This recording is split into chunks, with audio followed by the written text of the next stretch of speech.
ประเทศไทยให้ความรู้คู่ความสุข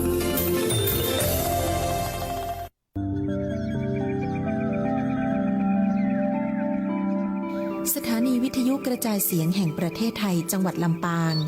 FM 97 เมกะเฮิรตซ์เสนอรายการ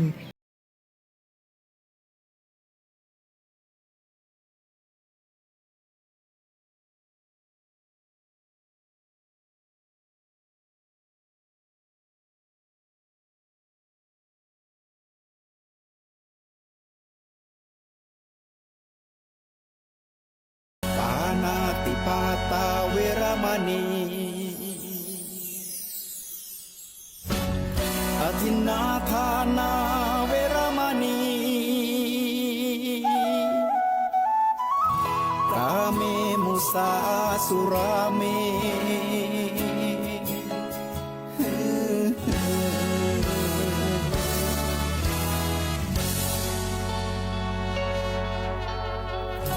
ศีลคือข้อห้ามธรรมคือข้อให้พุทธองค์ตรัสไว้ชี้ทางใจให้ภาคเพียรเบญจศีลเบญจธรรมท่องจำสมัยเราเป็นนักเรียนธรรมะไม่เคยแปรเปลี่ยนแต่เรายังจำได้มาทวงคำมันหมู่บ้านศีลห้าถือเป็นพันธะชาวพุทธทุกคนทั่วไทยสำนักพุทธขับเคลื่อนธรรมจุดเทียนสว่างที่กลางหัวใจสังคมจะร่มเย็นได้ศีลธรรมในใจต้องมีเบญจศีลว่ายังไงไหนลองท่องมาข้อหนึ่งห้ามฆ่าสัตว์ข้อสองห้ามลักทรัพย์ข้อสามห้ามประพฤติผิดในกามข้อสี่ห้ามพูดเท็จข้อห้าห้ามดื่มสุราแล้วเบญจะทำทั้งห้าว่าอย่างไรในบอกชัดๆอีกทีข้อหนึ่งเมตตากรุณาข้อสองสัมมาอาชีพข้อสามกามสังวรข้อสี่ต้องมีสัจจะข้อห้าสติสัมปชัญญะศีลห้าข้อทำห้าข้อทำใจทำได้สักข้อหรือยังมีศีลสุขล้ำมีธรรมสุขใจวอนพี่น้องไทยช่วยกันใส่ใจจริงจังยุคสมัยสื่อออนไลน์ทั้งโทรโจมตีใจเราทุกทางมีศีลมีธรรมเคียงข้างชีวิตพบทางสุขใจ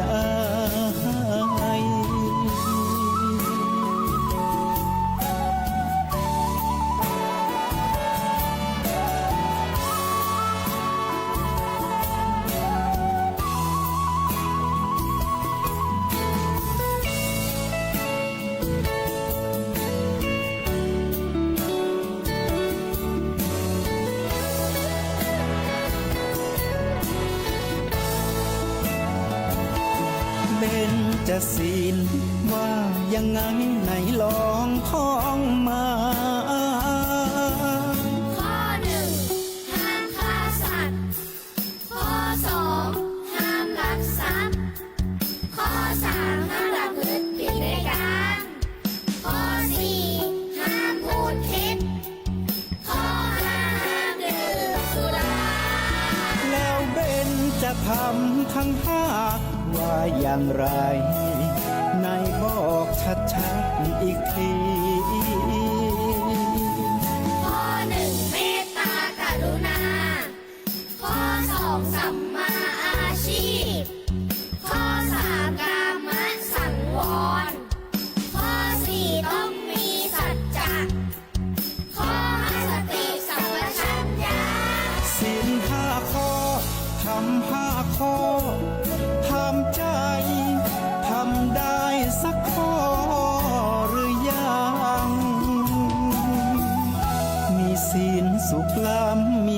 ำสุขใจ วอนพี่น้องไทย ช่วยกันใส่ใจจริงจัง ยุคสมัยสื่อออนไลน์ ทั้งโทรโจมตีใจเราทุกทาง มีศีลมีธรรมเคียงข้าง ชีวิตพบทางสุขใจ มีศีลมีธรรมเคียงข้าง ชีวิตสมปรารถนา ทุกหมู่บ้านรักษาศีลห้า สังคมน่าอยู่อย่างยืน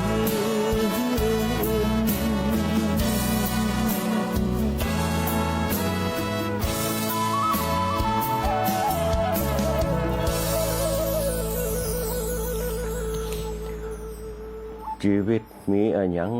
เป็นแก่นสารกึดดีเมื่อนานเลยบ่อยากตายคนมีนักมากมายตกกว่าเฮาเจ้าเฮาว่าชีวิตนั่นมีแต่เศร้ามีเรื่องราวเอาสปะงานการใดมีตึงบ่อยากเนี้ยอิดอ่อนเสียงทันหาไทยเงินคำนั้นเล่าจักเอามาจากไหนนะต้องอยู่กินไปถึงวันหมนมีโรคภัยมารุมมาสุมมาจีเจ้านี่มาทวงคำเจ้าลูกไปโรงเรียนเนี่ยอ่านเขียนนั่นเล่าเนี่ยบางเตื่ออดเข้ามาตอนเข้าหาธรรมะฟังกรรมพระสอนสวดมนต์ไว้วอนหวังเปิ่งช่วยหันคือได้อยู่ดีบ่มีอดกันผ่านไปวันๆพอแล้วหากเกิดไปนักเหมือนได้หวันแห้วบ่มีสแววหลุดมันตอนเกิดมานี่มีอย่างกันนะตีมันพัวพันมากับกายเจ้าเกิดพุ่งดีก็ตีให้เขาล้วนบุญทำเอาเนื้อนั่นถึงโลกจะได้นะหาหิมากันมีหลายแล้วหันจะได้เมื่อตายไปแล้วบ่ฮู้ของไผตึงบ่ได้ไปสักนิดสักหน่อยมีแต่บุญกรรมที่มันติดห้อยลองกึดพอกอยปีน้องศรัทธาทำใจเนื้อนายนะอย่าได้ให้ห้องอย่าฮือขุนคลองเขียดเฮาทำดีนักเอาไว้เนื้อเสาเนื้อเพื่อจาดหน้าเฮาได้ดีเนื้ออันจะไปกึดสั้นนะจะไปกึดสั้นเนื้อนายเฮ้ยก็ขอเป็นกำลังใจให้กับคณะศรัทธาญาติโยมทั้งหลายที่สู้ชีวิตทุกคนทุกท่านอันนี้ก็เป็นกำข่าวมาจากปนานบุญมาเมืองเป้าเนี่ยเขียนข่าวฝากมาคือกับคณะศรัทธาญาติโยมทั้งหลายได้ยินสำเนียงข่าวตังเจียงใหม่เปิ่นนะที่เปิ่นฝากมาแล้วก็เอามาอูมาจากกับคณะศรัทธาญาติโยมสาธุชนทั้งหลายตัวลำปางเขาก็มีกำข่าวนะตังบ้านโตต้องกะตังบ้านตาส้มปอยกะที่เปิ่นเขียนมาให้อ่าน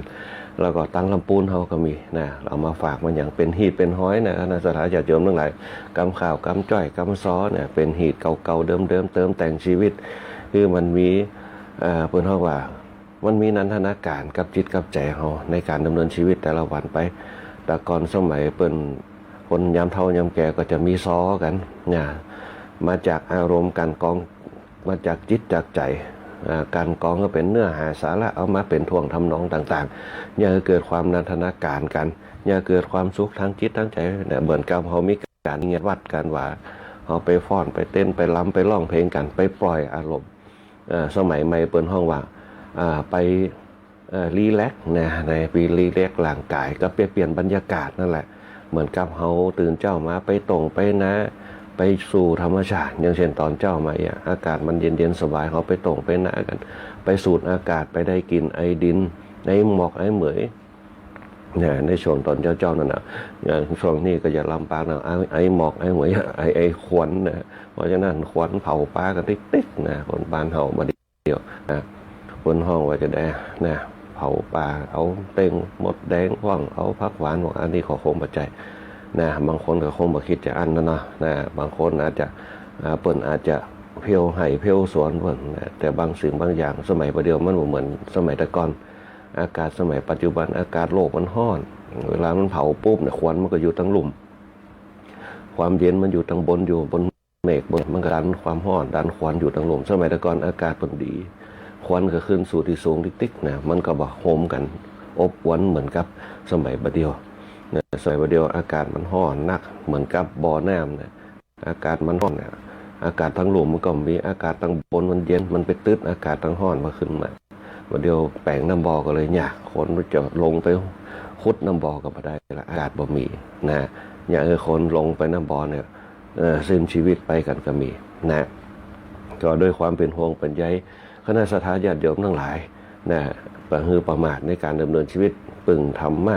เพื่อที่จะให้มีอาหารสติกับจิตกับใจให้มีความสุขทางกายทั้งใจไปนะโดยรายการธรรมะยามเจ้าตั้งสทรฟัง FM 97 เมกะเฮิรตซ์รายการธรรมะยามเจ้าเฮาทุกเจ้าก็เป็นรายการสดนะบ่ว่าจะเป็นพระครูสิริธรรมบัณฑิตพระครูสิริธรรมวิพัฒน์สองท่านก็จะมาบรรยายให้ฟังกันวันเสาร์วันอาทิตย์วันพุธเนี่ยวันเสาร์นะวันเสาร์นี่ก็จะมีพระครูสิริธรรมบัณฑิตวัดมิงเมืองมูลรองผู้อำนวยการวิไลสงฆ์นครลำปางบนก็ยังบรรยายนะก็จะมีการโทรศัพท์เข้ามาผ่องในช่วงท้ายรายการวันอาทิตย์เดี๋ยวเป็นพระครูสิริธรรมวิพัฒน์วัดบ้านไร่สาของมาเป็นผู้บรรยายในช่วงวันอาทิตย์เปิดก็จะมากับเลขาเปิ่นผ่องอันนี้เป็นต้นเสียงอาจจะยุดหายถ้าจะอะไรอาจจะรู้สึกเอานี่นะอาจจะวูบวาบไปพอนะเพราะว่ามันจะมีคลื่นนะจะมีคลื่นของอินเทอร์เน็ตบางโหอาจจะเป็นจะได้พอบางครั้งคลื่นมันก็เป็นปัจจัยสำคัญนะก็ขอพัฒนาให้มัน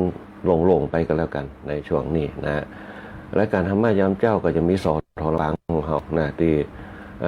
คือเวลาออกอากาศนะคือเวลาออกอากาศในช่วงตอนเจ้าเปิดความเป็นสิริมงคลคือกับสภาพสิ่งแวดล้อมต่างๆนะคือเป็นมวลความดีความงามต่างๆที่มันเกิดขึ้นในช่วงตอนเจ้านี่โดยการนำของผมโดยการสถานีคุณเดือนอินตะเป็นต้นคุณเดือนอินตะผมโดยการสถานียุสทลำปางของเขาแล้วก็คุณกาญจนาอินทาฝ่ายรายการดีเจทุกคนทุกท่านที่เข้ามามีส่วนร่วมว่าจะเป็นดีเจแอลชุติการเราชายดีเจก้อยอัชราพรปงจันทร์แล้วก็ดีเจบรรหารสุยะเพิ่นจะได้มาร่วมกันขับเคลื่อนแล้วก็คือโอกาสกับคณะสงฆ์ที่มาบรรยายธรรมเป็นพุทธศาสนิกชนเกิดความดีงามขึ้นมาแล้วก็อีกด้านหนึ่งก็จะเป็นฝ่ายช่างหัวหน้าประสานทีมทองคนแหลมเพชรนันทแสงคนอิทธิพลพงษ์จันทร์คนภูเพียงพงษ์ศิริแสนช่างต่อโดยว่าที่ร้อยตรีอาทิตย์วรรณวารีวันนี้เขาได้ช่างต่อช่างต่อหนุ่มน้อยหน้ามนคนเขาคนละปุ่มเป็นช่างผู้เสียงกับคณะสัตยาติโยมได้ยินได้ฟังกันพร้อมกับคณะสงฆ์ตัวที่เปิ้นมารวมเข้ากันเงินของมีหลายวิธีมารวมกันคนตีปืนห้องว่าเข้าหาพระหาเจ้าเนี่ยก็จะต้องได้ดีไปหมดไม่ว่าจะเป็นในเรื่องของธรรมชาติทั้งกายธรรมชาติทั้งใจเข้าสมดุลกันพอสมดุลกันปุ๊บมันก็เนี่ยคือสิ่งต่างๆอุดมสมบูรณ์ขึ้นธรรมะที่บางคนบอกว่ามันมีประโยชน์ปุ๊บเนี่ยบางครั้งมันอาจจะเป็นการบรรยายเนื้อหาสาระต่างๆแตกแยกออกมาแต่หัวข้อธรรมมันก็คือหัวข้อเดิมเหมือนกับหลอดไฟเนี่ยอาตมาภาพยกหลอดไฟขึ้นมาหลอดไฟมันจะมีองค์ประกอบของมันมีแบตเตอรี่มีสายไฟมีสวิตช์มีหลอดไฟมีไส้ต่างในอันเนี้ยมันเหมือนเดียวกันมันเป็นแสงออกมาก็คือมันมีพลังงานมันจะบวกกันขั้วบวกขั้วลบมันจะเป็นของมันจะมีกับบวกอย่างเดียวไม่ได้ข้อบวกข้อลบเนี่ยมันก็เหมือนกับสภาพกายเขาคณะสัตยาติโยมเท่าไหร่ถ้าเขามองลึกๆเขาจะมีกายเขาจะมีใจหรือว่าจิตใจมีสองอย่างข้อบวกกับข้อลบข้อลบก็คือกายแล้วก็ข้อบวกก็คือจิตใจหลอดไฟก็เหมือนด้วยกันมีข้อบวกข้อลบถ้าข้อบวกข้อลบประสานงานกันขึ้นมาปุ๊บมันก็มีแสงขึ้นมาเหมือนกับสายดินเหมือนกับบ้านเขามีไฟฟ้ามันก็มีแสงปรากฏขึ้นมาชีวิตคนเขาก็เหมือนเดียวกันถึงวันนี้ที่มันเพราะอย่างที่มันเป็นเพราะว่าหนึ่งเขามีปัญหาสภาวะความทุกข์ก็เหมือนหลอดไฟที่มันมืด มันบ่สะอาดสว่างในความสุขก็เหมือนแสงสว่างสลับออกมาเพราะพลังงานมันสมบูรณ์มันมีข้อบกข้อหลบชีวิตคนเขาจะต้องดำเนินไปด้วยจิตใจกับกายเนี่ยบางคนบริหารกายได้อย่างดีเข้าน้ำโภชนาอาหารกินอย่างดีมีโอวัลตินก็มีอย่างก็นะอาหารเสริมคือสุขภาพพลานาไม่แข็งแรงบางคนก็ไปแต่งหน้าแต่งเสริมเติมแต่งเนี่ยคือแก่เป็นหนุ่มขึ้นมาแต่จะได้ก็ตามสภาพจิตมันแบบไปเนี่ยมันก็ถึงย่อนยานไปทุกอย่างได้ก็คือย่อนยานพลัง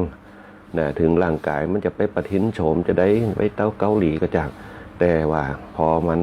พลังมันอ่อนลงไปปุ๊บเนี่ยมันก็เนี่ยคือหนึ่งเดินช้าขึ้นสองสายตาก็ลดถอยลงไปหูก็เริ่มฟังไกลบ่ใครหูชัดละทุกอย่างมันคล่ำคล้าเพราะความชราชัดชริตาความคล่ำคล้าเพราะชรา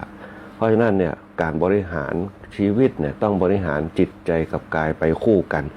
บริหารกายเหมือนกับตัวเฮานี่แหละเดินไปได้อย่างคล่องแคล่วบาดเจ็บนั่นเจ็บนี่ถึงมันจะเจ็บแต่เฮาอดกลั้นได้เนี่ยเหมือนกับเงากับจิตใจเฮาวันไหนก็ตามถ้าเงามันยังมีตัวมันยังมีแสดงว่าเฮามีชีวิตในการดำเนินไปแต่วันไหนก็ตามถ้าเฮาบ่มีเงานะเฮาบ่มีตัวตนวันนั้นแหละชีวิตเฮาก็จะต้องล่องลอยไปตามธรรมชาติที่มันมองไม่เห็นตัวไม่สัมผัสได้ที่เขาเรียกว่านามธรรมเพราะนั้นเนี่ยการดำเนินชีวิตจะไปสู่เป้าหมายมีความสุขเนี่ยเขาต้องมีพลังภายในเขามีพลังภายนอกอย่างที่อาตมาภาพมาเนี่ยพลังภายในยังต้องพลังภายในพลังภายนอกนะอยากจะให้คณะสัตยาญาติโยมได้บริหารชีวิตของตัวเก่าเนี่ยพลังภายในกับพลังภายนอกพลังภายนอกก็คือการทำงานการเดินการออกกำลังกายคือสุขภาพร่างกายมันขับเคลื่อนเหมือนกับรถถ้ามันจอดไว้มันกับถึงมันจะใหม่จอดละไว้ปุ๊บน้ำมันมันก็อึมันก็เหนียวมันก็ไปน้ำมันเครื่องมันก็ติดเนี่ยมันไปบ่ได้เขาต้องออกกำลังกายมันขับเคลื่อนเหมือนคนเราแก่เขาเนี่ยนั่งนักลำไปก็ไว้พยายามทอดแทสผ่องลูกเดินมาได้ก็ทอดแทสผ่องเจ็บหัวเข่าก็ต้องใจขันติความอดทนคมแจ๋วไว้ใจสติกำหนดว่าคมแจ๋วไว้ปวดหนอเนี่ยตุกหนอบนกับหัวเข่ามันที่มันเจ็บจมมันจมได้ต้องหมายถึงว่าเพ่งไปที่ตรงนั้นสักกรรมมันก็ลืมไปมันก็หายไปเหมือนกับบางคนลืมตัวเก่าว่าตัวเก่าเท่าแล้วพอลืมปุ๊บก็ไปยกของหนักบางอย่างเขาลืมได้เขาสร้างพฤติกรรมที่มันลืมได้นะเขาก็ต้องเอามาจดจ่อกับสิ่งที่มันปวดเป็นตุกทั้งหลายเปิ่นจึงบอกกำหนดสติด้วยเวทนาต่างๆนะเมื่อเอาสติไปกำหนดเวทนามันจนชิ้นจนอย่างพวกมันก็เลยเนี่ยคือเขาบนห้องว่าลืมไปถ้าภายนอกบนห้องก็ลืมไปเนี่ยถ้าภายในบนห้องจดจ่อกับสิ่งนั้นคมตัวนั้นคือได้เนี่ยจิตไปคมตรงนั้นมันก็เนี่ยห้องบ่ปวดบ่เมื่อยนี่แหละคือการสร้างพลังภายในที่พระพุทธเจ้าสอนหมู่เฮาทั้งหลายเอาเป็นธรรมะสูงสุดเนี่ยธรรมะสูงสุดก็คือหลักของสติปัฏฐาน4หลักของปฏิจจสมุปบาทหลักของการพิจารณาสังขารเนี่ยขั้นสุดท้ายเนี่ยคนเฮาชีวิตคนเฮาเชื่อมต่อกับโลกหน้าใดเชื่อมต่อกับโลกหน้าที่จะกลับไปเกิดเพื่อบ่ฮื้อไปสุขเพื่อบ่ฮื้อไปทุกขติคือไปสู่สุขติอันนี้เป็นต้นเพราะจิตวิญญาณที่มันจะล่องลอยหลังจากร่างกายเขาละไปปุ๊บมันจะต้องไปจรไปตีบนห้องจุติจรคือไปจุติตีถ้าเขาจุติตีดีปุ๊บก็ไปอยู่กับลูกกับเขาอาจจะเป็นแม่ไปจุติแห่งกรรมเขาอาจจะไปเกิดเป็นลูกของลูกเขาก็ได้แต่บางคนเนี่ยได้ไปดีสักทุกทีไปหนึ่งไปต้องน้ำหกผ่องไปสู่น่าเป็นเปรตผ่องไปสู่อสุรกายผ่องไปเป็นสัตว์เดรัจฉานผ่องอันนี้แหละคือภูมิที่เขาจะต้องไป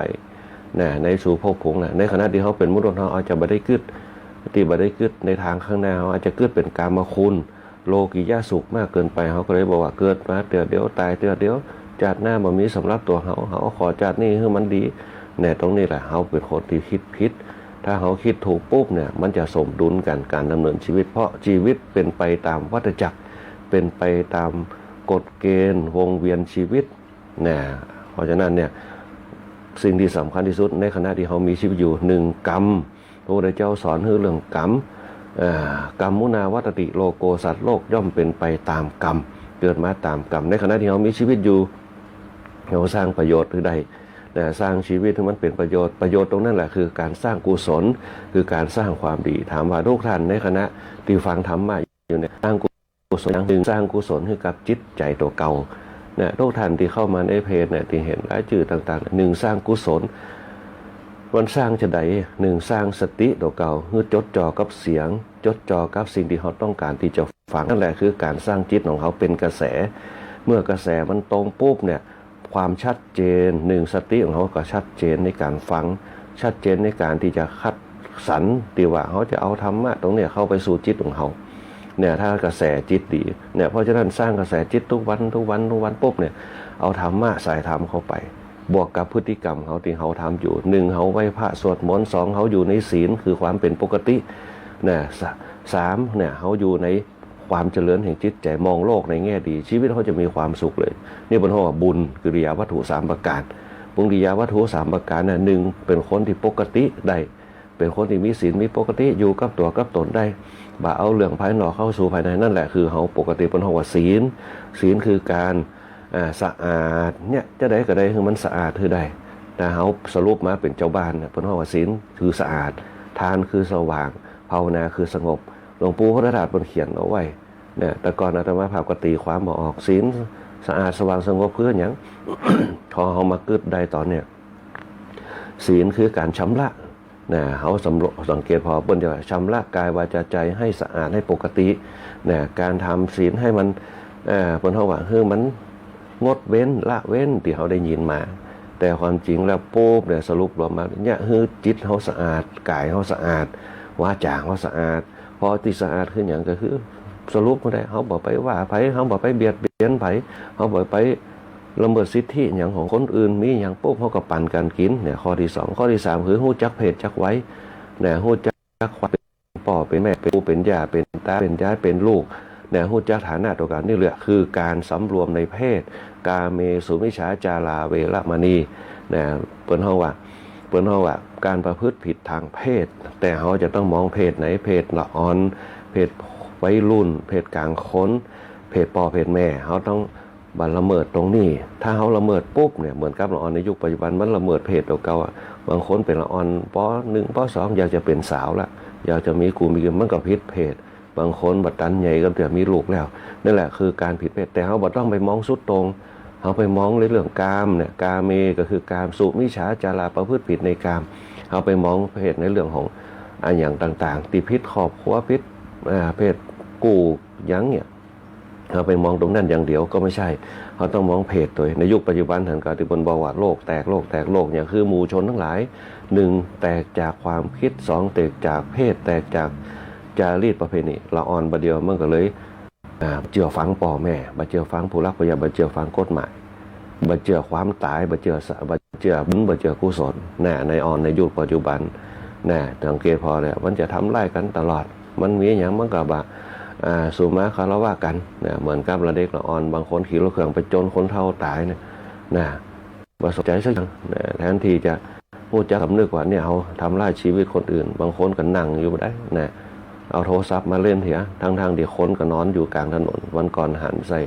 นะเนี่ยคือบนห้องว่าคนเขาถ้าหูจักสะอาดปุ๊บเนี่ยโดยเฉพาะเรื่องศีลเนี่ยคือคนเขาสะอาดหูจักมีจิตสำนึกศีลตรงนี้แหละทีนี้คนมีจิตสำนึกในการสำรวมพอมีการสำรวมมาปุ๊บมันจะรู้จักเกรงกลัวเกรงก็คือบักกล้าทำบักประมาทกลัวคือกลัวในสิ่งที่มันผิดพลาดเนี่ยเกิดปัญหาเสียเงินเสียท้องเสียสิทธิตัวเก่าสิทธิเสรีภาพตัวเก่าอาจจะโดนจ้องจำอาจจะโดนเป็นห้องควบคุมความประพฤติผ่องเนี่ยคือศีลเนี่ยคนเขาถ้ามันปกติได้ปุ๊บมันสะอาดมันจะสบายคนเขาเหมือนกับอาบน้ำใหม่เวลาไปเปื้อนขี้ฝุ่นขี้หยางปุ๊บเหมือนกับเขาไปเพียวยาเพียหยางปูนขี้ฝุ่นปุ๊บเนี่ยเขาอาบน้ำมันสบายเนื้อสบายตัวคนที่มีศีลจะอยู่กับตัวกับตนได้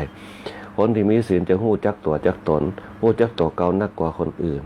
อันนี้คือองค์ศีลสีเลนะสุขติงยันติที่เป็นสรุปมาเนี่ยเดี๋ยวเวลาเขาไปหับศีล5สีเลนะสุขติงยันติศีลเนี่ยเขาไปในทิศทางที่ดีสีเลนะโภคสัมปทาศีลเนี่ยเขาเนี่ยมีสุขภาพที่ดีโภคสัมปทาถึงพร้อมด้วยโภคทรัพย์เนี่ยในทรัพย์ภายในทรัพย์ภายนอกสีเลนะโภคสัมปทาเนี่ยสีเลนะนิพพุติงยันตินะวิโสทะเยสีเลนะนิพพุติงเตศีลเนี่ยเขาเนี่ยดับความทุกข์ทั้งหลายได้เขาร้องบอกไปเนี่ยไผ่บอกไปเบียดเบียนไผ่บอกไปตีไผ่มันก็มีคนมาตอบโต้เขาถ้าเขาอยู่ของเขาเฉย เอาไปยุ่งไปนะมีปัญหาอย่างปุ๊บเขาก็แก้ปัญหาด้วยปัญญาเพราะเรามีศีลสมาธิปัญญาพระพุทธเจ้าเปิดว่าใจกำลังใส่กันคนเขาในยุคปัจจุบันมักจะใจกำลังใส่กันมีปัญหาปุ๊บก็ใจกำลังทางวาจาใจกำลังทางใจใจกำลังทางกายเนี่ยในยุคปัจจุบันเพราะคนในยุคสมัยใหม่เนี่ยบ่ใครเชื่อในเรื่องศีลเพราะศีลเป็นถือว่าบ่มีประโยชน์สำหรับเขาเนี่ยบางคนก็บ่เชื่อกฎหมายด้วยซ้ำเนี่ยอยู่กับตัวเขาอย่างเดียวเนี่ยคนเขาเริ่มหู้จักภพชาติเนี่ยบ่หู้จักชาติชรามรณะในหลักปฏิสัทธิสมุปบาทมันก็เลยหาความสุขที่แท้จริงไม่ได้ความถูกที่แท้จริงก็คือหนึ่งเงินอย่างเดียวเนี่ยสตังค์อย่างเดียวบ่มีสตังค์อยู่บ่ได้เขาคิดตรงนี้เพราะฉะนั้นคนเขาเลยหลงผิดเอาสตังค์เป็นใหญ่เอาสตังค์ไปทำผิดมาว่าอย่างของมันได้สตังค์เนี่ยสตังค์เนี่ยคนเขามีความสุขเขาคิดอย่างนี้เพราะฉะนั้นความสุขทางด้านจิตใจเพื่อเนี่ยคือชีวิตยั่งยืนเนี่ยคนเขาเลยบ่สนใจกันในยุคสมัยใหม่นะฮะคนเขาเนี่ยจะยุคสมัยเขาเนี่ยคือของมันมีความสุขอยู่เย็นเป็นสุขอยู่ดีมีสุขมั่งมีสีสุขเนี่ยพบจากหน้ากรรมมาเกิดใหม่ปุ๊บฮือมันสบายเนี่ยคนเขาในยุคที่เปิดมีศีลมีธรรมกันเนี่ยเพราะฉะนั้นเนี่ยศีลเนี่ยจึงเป็นบรรทัดฐานเปิดในห้องว่าสะอาดเพราะสะอาดคือมันโล่งอกโล่งใจเนี่ยฐานเปิดเนี่ยคือสว่างเนี่ยคนเขาคือฐานกันมันจะอยู่ด้วยกันเนี่ยอย่างเช่นครอบครัวเนี่ยอยู่ด้วยกันปุ๊บมันจะโหหลักเอาวงตระกูลกันฐานเนี่ยยังคนเขาใจกว้างยังคนเขาเป็นคนเป็นห้องว่าใจกว้างปันฮื้อกันแบ่งปันกันฮื้ออภัยซึ่งกันและกันฮื้อโอกาสซึ่งกันและกันแม่แก่คำว่าฐานเนี่ยเขาฮื้อโอกาสกันศีลเนี่ยเวลาเขาจะปั่นศีลเขาต้องมีข้างที่หนึ่งข้างที่สองข้างที่สามข้างที่หนึ่งเนี่ยเอาแหมทุติยามปีครั้งที่สองตาติยามปีครั้งที่สามเตือก่อนเวลาเขาจะปั่นศีลห้าศีลทุกเจ้าปัญญาบอกว่าทุติยามปีตาติยามปีเนี่ยสามเตือเปิดให้โอกาสสามเตือคนเขาเนี่ยถ้าเกินสามเตือไปแล้วปุ๊บเนี่ยถ้าบ่จำก็บ่ฮู้จะว่าจะได้เนี่ยไปที่ไหนก็จ้างเนี่ยถ้ามาเกินสามเตือปุ๊บมันถึงจำได้เนี่ยยังเขาขี่รถไปต่างบ้านเขาเนี่ยไปนั่นมันเขาไปละเตือยังจำไม่ได้เตือข้างที่สองนี่เริ่มจำได้บอกข้างที่สามเนี่ยจำได้แม่นอันยังก็ตามที่เขาทำเกิน3 ครั้งมันจะเกิดความช่ำชองเนี่ยเหมือนกับเขาไปวัดเนี่ยเขาไปงานศพผ่องเขาไปเนี่ยเปิดห้องว่าไปหับศีลเนี่ยจะฟังเทศน์ฟังธรรมเนี่ยเขาจะมีสังเกตพองานศพบ้านเขางานบุญงานกุศลเนี่ยหับศีลก่อนเนี่ยหับศีลเสร็จปุ๊บเนี่ยถวายทานเนี่ยถวายทานแล้วกรวดน้ำเนี่ยสังเกตพอเนี่ยมันจะมี3 อย่างนี่แหละเนี่ยเป็นองค์ประกอบเนี่ยศีลเนี่ยพอเขาฟังไปมันปุ๊บเขาก็จำได้เนี่ยพอจำได้ปุ๊บมันก็หู้จักหลักการเนี่ยหู้จักหลักการของศีล 5แต่บางคนฟังมาจนน้อยจนถึงเท่ายังจำมาได้แต่เนี่ยจำมาได้ย่ำพอปฏิบัติย่ำมาได้แต่เนี่ยปฏิบัติปุ๊บเนี่ยบางคนก็ตึงเกินไปบางคนก็ย่อนเกินไปเนี่ยอันนี้เป็นต้นแต่สิ่งที่สำคัญที่สุดคือบุญฐานเนี่ยที่เขาทำกันมันเนี่ยบุญฐานที่เขาทำกันประจำใส่บาตรพ่องตอนเจ้าเนี่ยฮื้อทานกับพ่อกับแม่พ่องเนี่ยเอาเข้าเอาน้ำฮื้อพ่อฮื้อแม่เอาเข้ากับน้ำฮื้อลูกไปโรงเรียนพ่องฮื้อสามีฮื้อภรรยาไปทำงานพ่องเอาเข้าเอาน้ำเนี่ยเป็นห้องว่าฮื้อฐานสิ่งของมากมายฮื้อเข้าสารพ่องฮื้อสิ่งต่างๆพ่องนั่นแหละก็คือเป็นพื้นฐานเบื้องต้นแต่ฐานภายนอกเนี่ยเป็นห้องว่าฐานกายที่เขาได้ทำเป็นภาคปฏิบัติแต่ฐานที่สำคัญที่สุดคือฐานภายในที่เขาฮื้อไปแล้วปุ๊บเขาปล่อยวางได้ก่อเขาฮื้อไปแล้วปุ๊บเนี่ยเขามีใจยินดีก่อเนี่ยถ้าเขามีใจยินดีปุ๊บทานนั้นก็สำเร็จตามเป้าหมายเนี่ยทานคือการให้การปล่อยการวางนะการให้การปล่อยกันเหมือนกับเขาสังเกตว่าเขายืนฮื้อเนี่ยการให้พอเขาปล่อยจากมือเขาปุ๊บเนี่ยต้องวางให้ได้ลงจากมือเขาต้องยอมเนี่ยในสมัยก่อนเปิ้นเจอการทานนะการให้การปล่อยการวางเนี่ยเวลามีอย่างซึ่งกันและกันเปิ้นจึงป่งจึงวางกันได้พอป่งวางกันได้ปุ๊บมันจะเนี่ยเอาชีวิตมีความสุขฮื้อไปแล้วปุ๊บไม่ต้องมาสนใจไม่ต้องมาคิดว่าฮื้อไปแล้วปุ๊บมันจะเกิดอย่างขึ้นมันจะเป็นผลจะได้เอาฮื้อไปแล้วนั่นแหละคือการให้สิ่งของเพื่อการให้อารมณ์กับตัวเองเหมือนกับทุกท่านนั่งฟังธรรมะอยู่บางคนก็เปิดฟังวิทยุเปิดฟังโทรศัพท์ฟังไปปุ๊บเนี่ยนั่นแหละคือทานให้โอกาสกับชีวิตตัวเองให้โอกาสกับจิตตัวเองนะฟังธรรมะจะเป็นจะได้นั่นขึ้นอยู่กับรสชาติเนี่ยธรรมะเปรียบเสมือนก๋วยเตี๋ยว1 ถ้วยเนี่ยก๋วยเตี๋ยวอาจจะเป็นต้มยำผ่องก๋วยเตี๋ยวน้ำใสผ่องก๋วยเตี๋ยวมีทุกรสชาติ แต่จะได้กระดาษมันก็เป็นก๋วยเตี๋ยวอยู่วันนี้ค่ำเป็นขนมเส้นในวันนี้ค่ำแต่ขึ้นอยู่กับคนปรุงอาจจะเป็นรสเค็มรสเปรี้ยวรสเผ็ดนะธรรมะก็เช่นเดียวกันมีหลักการอันเดียวกันอย่างเช่นในธรรมะนี่โครงสร้างของคือที่มันแข็งแกร่งคนชีวิตคนเขาจะยั่งยืนจะอายุยืนเนี่ยอายุผิวพรรณผ่องใสอายุวันโนสุขังพลังเนี่ยก็มาจากศีลทานภาวนาเขาทำไปแล้วปุ๊บเนี่ยเขามีใจจดจ่อในเรื่องของนะเขาเผื่อแผ่ไปในเรื่องของอายุวันโนสุขังพลังหนึ่งอายุยืนคนนั้นแก่ในยุคก่อนที่ยังเป็นอายุยืนอายุ90 100เนี่ยก็เพราะเปิ่นมีศีลเปิ่นสงบอยู่ในศีลเนี่ยสงบในศีลเนี่ยบ่จะไปจมอย่างไปปากอย่างนักจะไปอู้นักคมจิตคมใจจะไม่ได้โป่งว้างเหี้ยละอ่อนมันจะเป็นจะได้กับเรื่องของมันเนี่ยคือศีลได้ละ2คือฐานปั่นใจให้กันมีอย่างก็ปั่นกันแล้วแต่ปั่นอารมณ์คือเจ้าบ้านของลูกเขาอาจจะให้กะไปเนี่ยอย่างคือเจ้าบ้านเดือดร้อนโป่งว้างเหี้ยมันต้องไปยึดติดอันยังพิษกับลูกเขาปกป้องให้หมดหัวใจนะวันหน้าก็มีไผจ่วยเนี่ยน่ะทานก็คือโป่งว้างไม่แต่ก็มาถึงปุ๊บเขาก็สอนเขาน่ะสอนเขาสอนโอวาทะโอวาทอย่างต่างๆน่ะสอนเขานั่นแหละคือการให้ทานการให้โอกาสสุดท้ายการให้อภัยซึ่งกันและกันนะเพราะอภัยซึ่งกันและกันมันก็อยู่เย็นเป็นสุขกันเวลาเขาทำผิดอย่างเขาก็ขอโทษขออภัยซึ่งกันและกันขออโหสิกรรมซึ่งกันและกันนั่นแหละคือทานที่เราทำแล้วมันเสร็จผลนะเพราะฉะนั้นฝึกฮือทานด้วยการปล่อยวางให้ได้เนี่ยพออายุนักขึ้นมาปุ๊บเขาก็ปล่อยวางกับสังขารเขาอายุนักแล้วปุ๊บเริ่มแก่ตัวลงมาปุ๊บเนี่ยเริ่มคนเฒ่าเนี่ยปนเฒ่าว่าแก่ตัวลงมาปุ๊บเนี่ยโดยเฉพาะสังเกตง่ายๆนะอายุ50ขึ้นมาปุ๊บเริ่มจะเจ็บนั่นเจ็บนี่พ่องนะเจ็บกระดูกของกินไก่บ่ได้พ่องกินน้อไม่บ่ได้พ่องเจ็บแผงเป็นเก้าเป็นอย่างพ่องบางคนกับกลมนะขึ้นมาปุ๊บกับเมาหัวพ่องเริ่มจะมีธาตุจะเป็นเฒ่าว่าธาตุจะโอนละเวงนะธาตุจะส่วนนะธาตุซีเนี่ยจะส่วนกันมันผสมดุลกันเปิดเลยฮือฝึกลมหายใจเวลาเท่าแก่มาปุ๊บไปวัดให้สงบจิตสงบใจเมื่อสงบจิตสงบใจได้ปุ๊บเนี่ยธาตุทั้ง4เนี่ยเปิดธาตุดินธาตุน้ำธาตุลมธาตุไฟมันจะแยกกันได้โดยเฉพาะธาตุลมพระพุทธเจ้าเพิ่นสอนว่าธาตุลมหายใจเข้าออกฝึกให้ดีฝึกให้เข้าให้ฮู้ว่าเข้ากี่ครั้งออกกี่ครั้งยาวกี่ครั้งเพิ่นนึกสอนให้คือใจลมเป็นตัวบริหารเนี่ยเขาปล่อยวางชีวิตได้คนเฒ่าแก่เวลาไปวาดปุ๊บเปิ่นเลยโปร่งวางได้อย่างน้อยก็คือเปิ่นไปสงบจิตตัวเก่าสงบจิตตัวเก่าได้ยังก็ได้ภาวนาเปิ่นจึงบอกว่าไปจำศีลภาวนาในวัดเหมือนกับเขานั่งฟังอยู่เนี่ยเขาปล่อยวางธรรมะที่เขาจะได้คือบุญกิริยาวัตถุสำคัญเป็นพื้นฐานในการจะศึกษาธรรมะที่เขาจะอู้กันธรรมะมันเป็นตัวสุดท้าย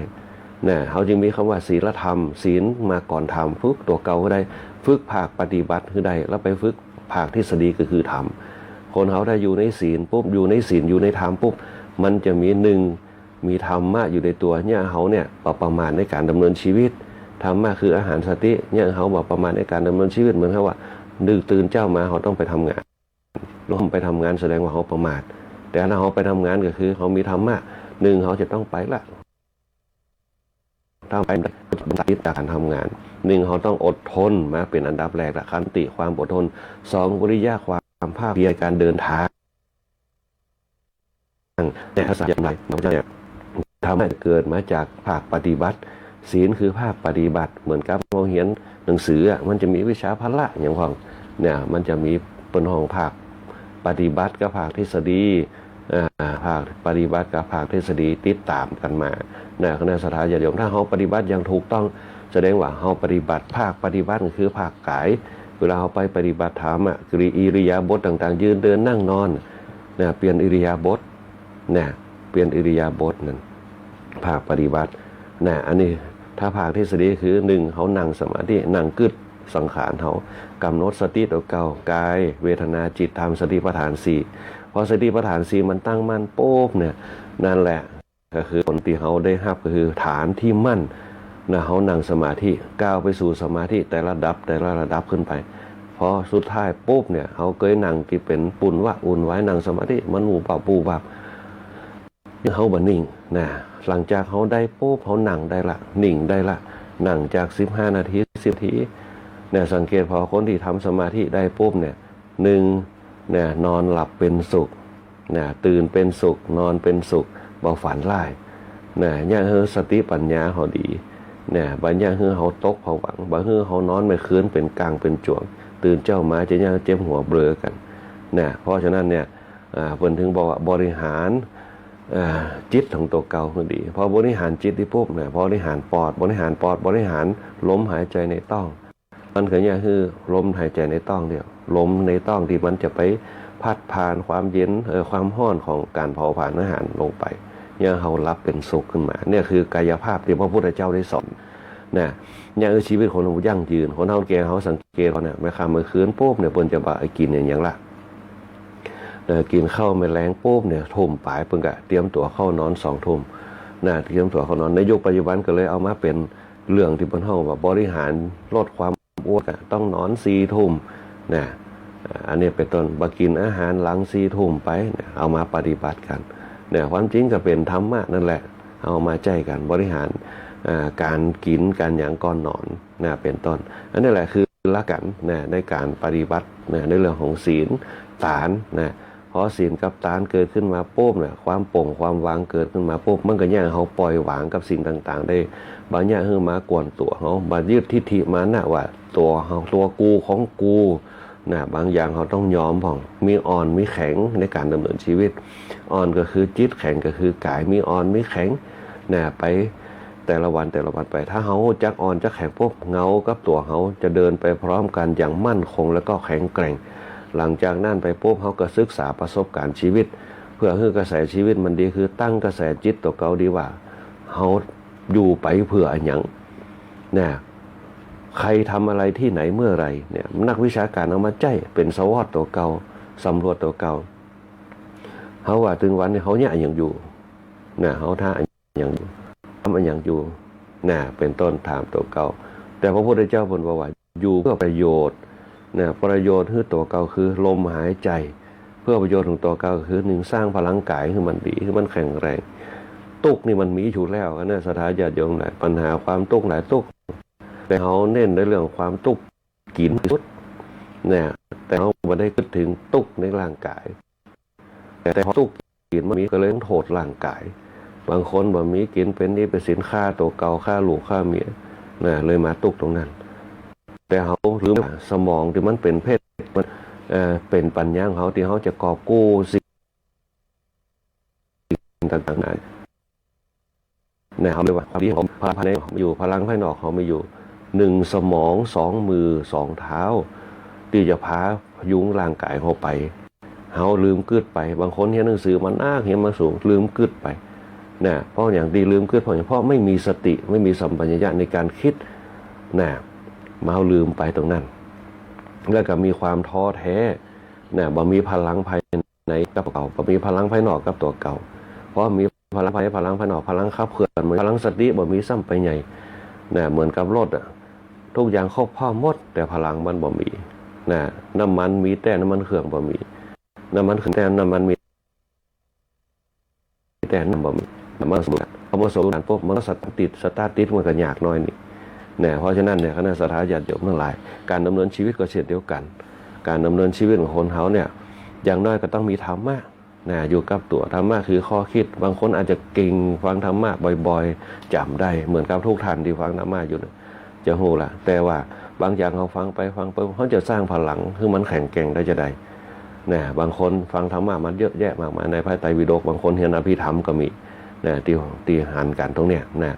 อย่างบางพวกท่านไปเรียนบาลีมาด้วยซ้ำเนี่ยอย่างคุณสง่าเพิ่นเรียนบาลีตัวเนี่ยไปปะกันมาได้พวกกสนทนาธรรมกันตลอดวันก่อนไปวัดพระเจดีย์สาวหลังกับป้ากันเพิ่นเรียนบาลีตัวเพิ่นสอบนักธรรมได้ตัวเนี่ยคนเฮาแกเห็นหลายท่านนะที่เป็นลูกศิษย์ลูกหากันที่เรียนมจรก็เช่นเดียวกันเพิ่นไปเรียนแถวนักธรรมสอบนักธรรมทุกปีคนเฮาแกเฮาเพิ่นเรียนนักธรรมกันเรียนธรรมศึกษากันไปสอบกันไปลงที่วัดปุญญวาสก็ได้ไปลงที่วัดสนดก็ได้เนี่ยบางคนเรียนอภิธรรมตัวเรียนบาลีตัว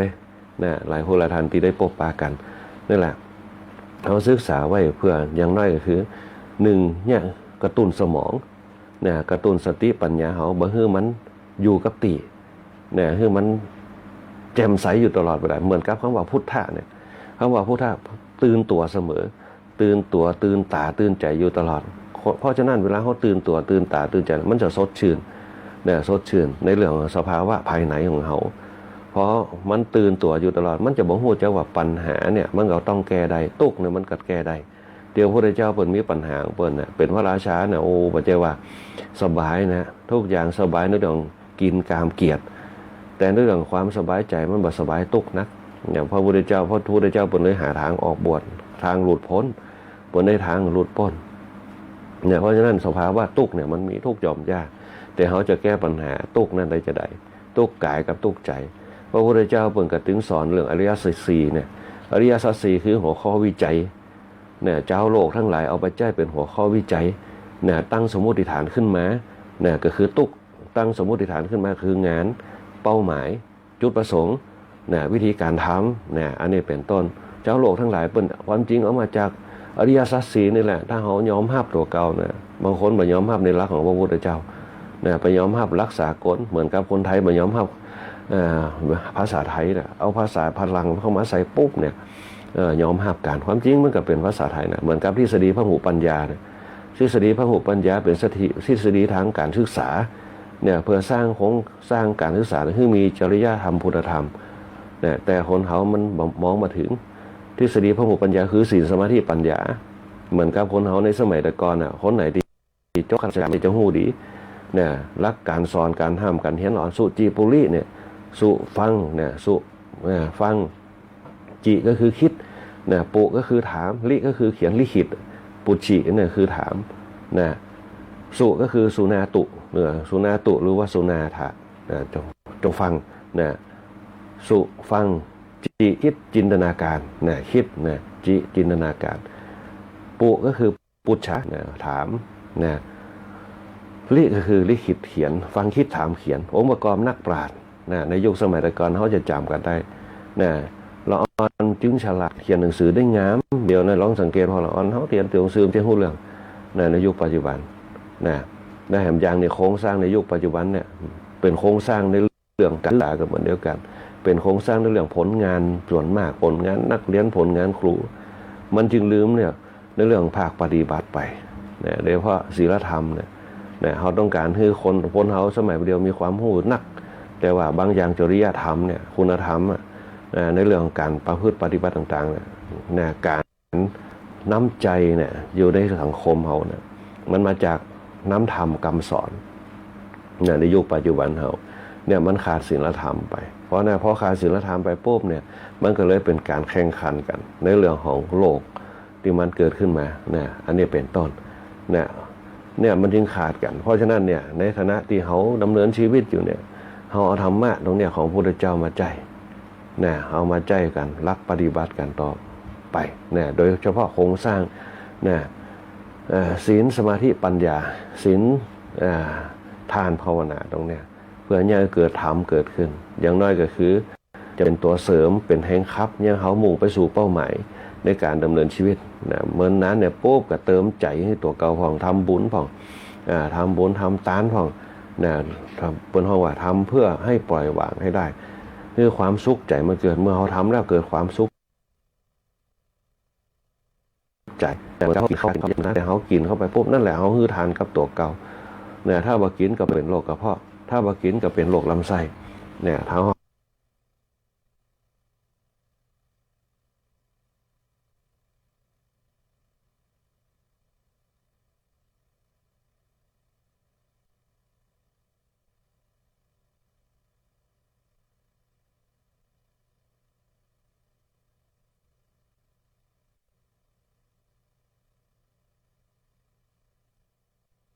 ทานกับตัวเก่า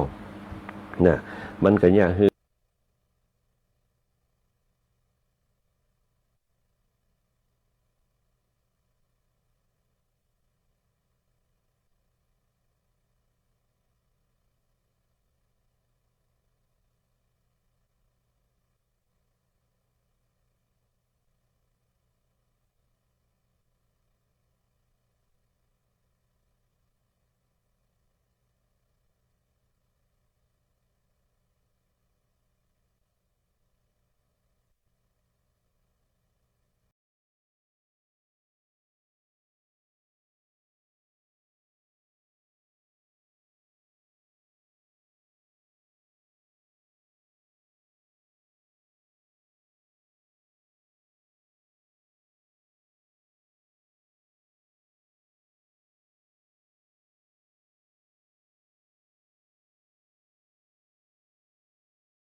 เธอจากความลับไหล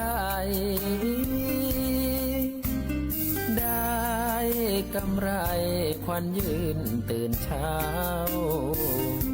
อรุณรุ่งสางล้างใจสดใสสกาวชื่นบานกับงานทุกก้าวตื่นเช้าเราใจไฟดี ตื่นเสียเถิดจากความเศร้าหมอง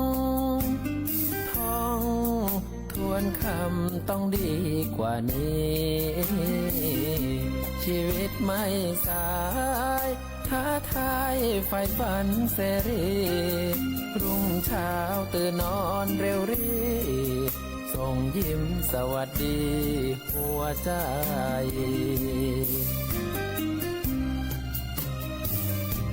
อรุณสวัสดิ์ครับคุณผู้ฟังนกการ้องสั่งบอกถึงเวลาก้าวไปไก่ขันเจื่อยแจวควรตื่นได้แล้วแก้วใจเมื่อวานเสียแล้วเสียไปเริ่มต้นใหม่หนทางยังมีตื่นเสียเถิดเปิดความสดใสให้ดวงใจพร้อมสู้วันนี้ไม่มีปัญหาแม้ว่าปัญหายังมีให้รักประคองน้องพี่ให้คุณความดีคุ้มครอง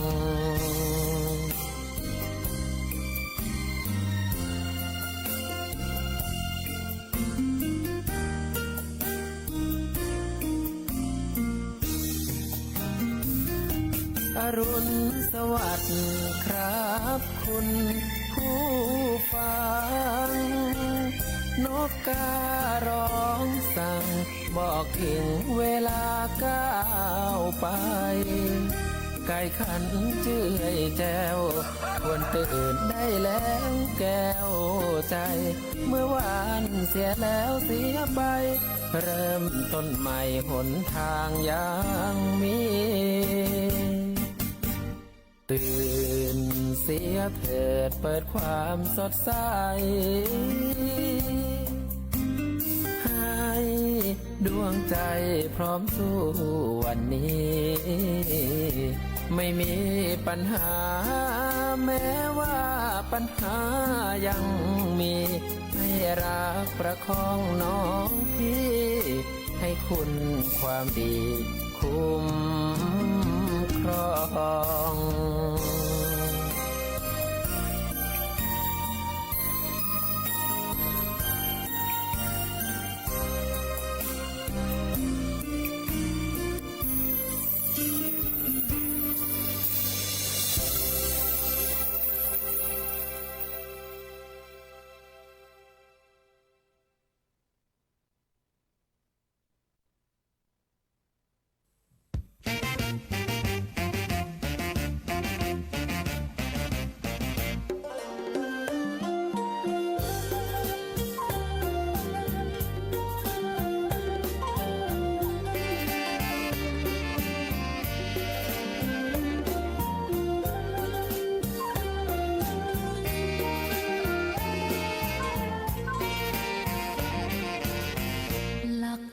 คือหลักความจริง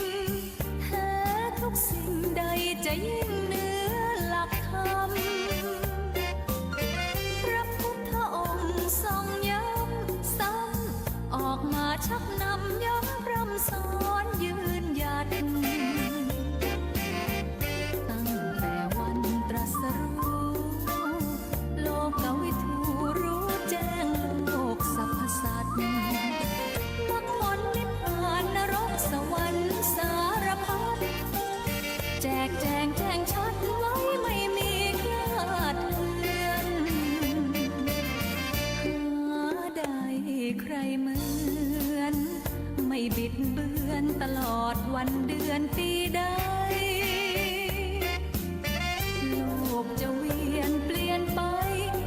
มเจริญเช่นไร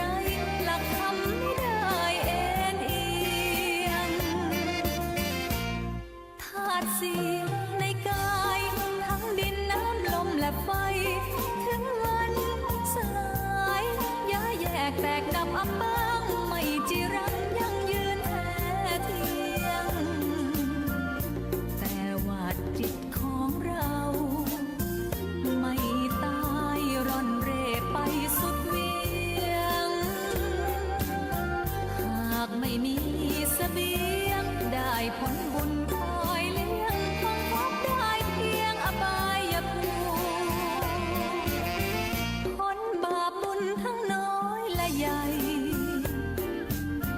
ย่อมขยายปกคลุม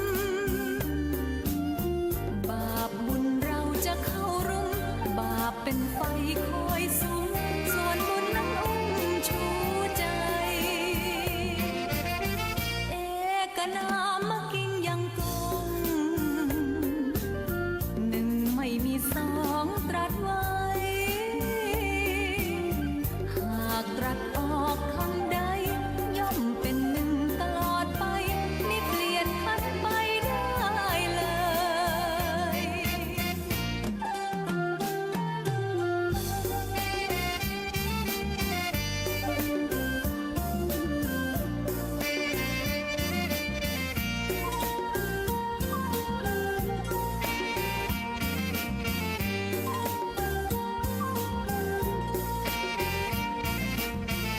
ผลบาปบุญทั้งน้อยและใหญ่ ย่อมขยายปกคลุมบาปบุญเราจะเข้า